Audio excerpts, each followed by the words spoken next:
Hi friends, എല്ലാവർക്കും പുതിയൊരു വീഡിയോയിലേക്ക് സ്വാഗതം. ഇന്നത്തെ വീഡിയോ എന്ന് പറയുന്നത് കറികളൊന്നും ഇല്ലാതെ തന്നെ കഴിക്കാൻ പറ്റുന്ന നല്ല അടിപൊളിയായിട്ടുള്ളൊരു എഗ് മസാല ഇഡ്ഡലിയാണ്. അപ്പോൾ ഇതെങ്ങനെയാണ് തയ്യാറാക്കി എടുക്കുന്നതെന്നൊന്ന് നോക്കാം.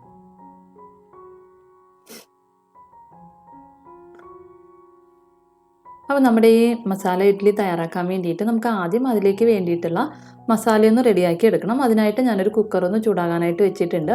ഇതിലേക്ക് 2 സ്പൂൺ അളവിൽ എണ്ണ ചേർത്ത് കൊടുത്തിട്ടുണ്ട്. എണ്ണ ചൂടായതിനു ശേഷം ഇതിലേക്ക് 2 ഏലക്ക, 3 ഗ്രാമ്പു, ഒരു ചെറിയൊരു കഷ്ണം കറുവപ്പട്ട, അതുപോലെ തന്നെ ഒരു ബേ ലീഫ് രണ്ടായിട്ടൊന്ന് കട്ട് ചെയ്ത് ഇട്ട് കൊടുത്തിട്ടുണ്ട്.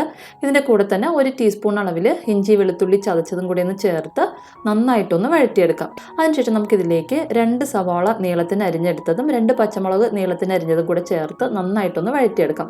സവാളയുടെ കളറൊക്കെ ഒന്ന് മാറി വരുന്നവരേക്കും ഒന്ന് വഴറ്റി കൊടുക്കാം. അതിനുശേഷം ഇതിലേക്ക് ആവശ്യത്തിനുള്ള ഉപ്പ് ചേർത്ത് നല്ലതുപോലെ ഒന്ന് വഴറ്റിയെടുക്കാം. സവാള നന്നായിട്ടൊന്ന് വാടി തുടങ്ങുമ്പോഴത്തേക്കും പിന്നെ നമുക്കിതിലേക്ക് മസാലകൾ ചേർത്ത് കൊടുക്കണം.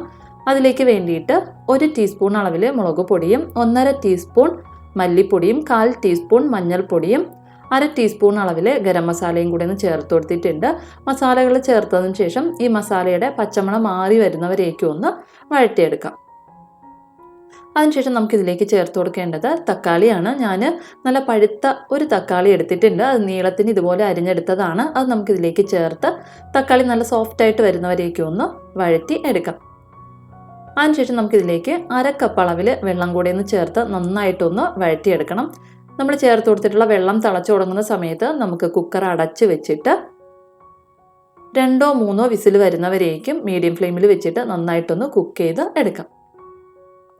ഇപ്പം ഞാനൊരു 3 വിസിൽ വരുന്നവരേക്കും കുക്ക് ചെയ്ത് എടുത്തിട്ടുണ്ട്. ഇതിന് നമുക്കൊന്ന് തുറന്നു നോക്കാം. ഇപ്പം നമ്മുടെ സവാളയൊക്കെ അത്യാവശ്യം നല്ലതുപോലെ ഒന്ന് വെന്ത് വന്നിട്ടുണ്ട്. ഇനി നമുക്കിതിൽ എക്സസ് ആയിട്ടുള്ള വെള്ളമൊക്കെ നന്നായിട്ടൊന്ന് വറ്റി കുറച്ചൊന്ന് ഡ്രൈ ആക്കി എടുക്കണം. അതിലേക്ക് വേണ്ടിയിട്ട് നമുക്ക് വീണ്ടും സ്റ്റൗ ഒന്ന് ഓൺ ചെയ്ത് കൊടുത്തതിന് ശേഷം നമുക്കിതൊന്ന് തിളപ്പിക്കാനായിട്ടൊന്ന് വെക്കാം.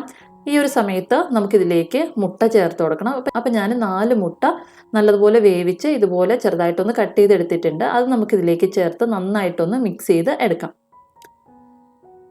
കുറച്ചൊന്ന് ഡ്രൈ ആയി തുടങ്ങുന്ന സമയത്ത് നമുക്കിതിലേക്ക് കുറച്ച് കറിവേപ്പില കൂടി ഒന്ന് ചേർത്ത് ഒന്ന് മിക്സ് ചെയ്തെടുക്കാം. ഒരു 2 മിനിറ്റ് കൂടെ ഒന്ന് നല്ലതുപോലെ ഒന്ന് വഴറ്റിയതിന് ശേഷം നമുക്ക് സ്റ്റൗ ഒന്ന് ഓഫ് ചെയ്യാവുന്നതാണ്.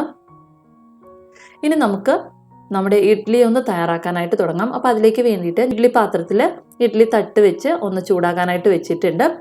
ഇനി ഇതിലേക്ക് നമുക്ക് കുറേശ്ശെയായിട്ട് മാവൊന്ന് ഒഴിച്ചു കൊടുക്കാം. ഏകദേശം 1-1.5 സ്പൂൺ അളവിൽ മാവ് ഒഴിച്ചു കൊടുത്താൽ മതിയാവും. അതിനുശേഷം നമുക്ക് ഇതിന് മുകളിലായിട്ട് നമ്മൾ റെഡിയാക്കി വെച്ചിട്ടുള്ള എഗ് മസാല നമുക്കൊന്ന് വെച്ച് കൊടുക്കാം.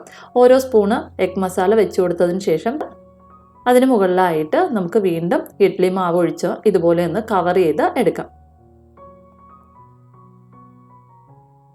ഇനി നമ്മൾ സാധാരണ ഇഡ്ഡലി വേവിക്കുന്ന പോലെ തന്നെ അടച്ച് വെച്ച് 6-7 മിനിറ്റ് മീഡിയം ഫ്ലെയിമിൽ വെച്ചിട്ട് ഒന്ന് വേവിച്ച് എടുക്കാം.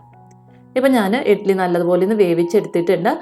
ഇഡ്ഡലി വെന്ത് കഴിഞ്ഞാൽ ഇത് നന്നായിട്ട് തണുത്തതിന് ശേഷം വേണം ഇഡ്ഡലി തട്ടിയിൽ നിന്ന് എടുത്ത് മാറ്റാനായിട്ട്. അപ്പം നല്ല സോഫ്റ്റ് ആയിട്ടുള്ള നല്ല ടേസ്റ്റി ആയിട്ടുള്ള എഗ് മസാല വെച്ചിട്ടുള്ള ഇഡ്ഡലി റെഡി ആയിട്ടുണ്ട്. അപ്പോൾ എന്തായാലും ഒന്ന് ട്രൈ ചെയ്ത് നോക്കുക. ഇതിന് പ്രത്യേകിച്ച് കറികളുടെ ആവശ്യമൊന്നുമില്ല, നമുക്ക് ഇങ്ങനെ തന്നെ കഴിക്കാവുന്നതാണ്. അപ്പോൾ എന്തായാലും ഒന്ന് ട്രൈ ചെയ്ത് നോക്കുക. നിങ്ങൾക്ക് വീഡിയോ ഇഷ്ടപ്പെടുകയാണെങ്കിൽ ഒന്ന് ലൈക്ക് ചെയ്തേക്കണേ. അപ്പോൾ പുതിയൊരു വീഡിയോയിലൂടെ നമുക്ക് വീണ്ടും കാണാതെ വരെ. Thank you, by.